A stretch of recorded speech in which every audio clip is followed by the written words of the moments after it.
How can I deal with a short bottom step on a stairwell?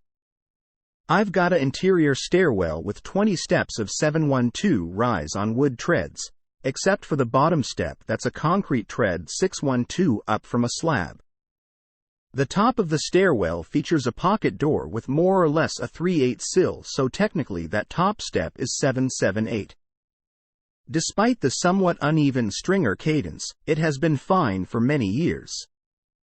But now we want to add a basement subfloor drycore venting style which adds at the very least 7/8. What can we do to even back up the stair treads? How bad is a short bottom step? I know it's better than a tall bottom step.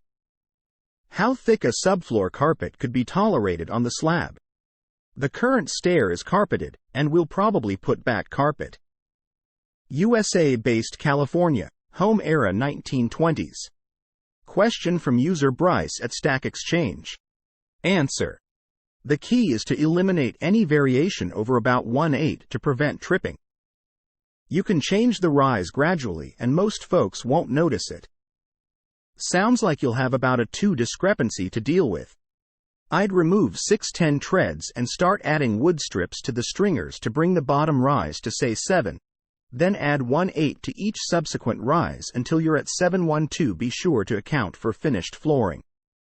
If you want to better handle the tall top rise, remove all treads and work up as I described to its height in 1/8 increments.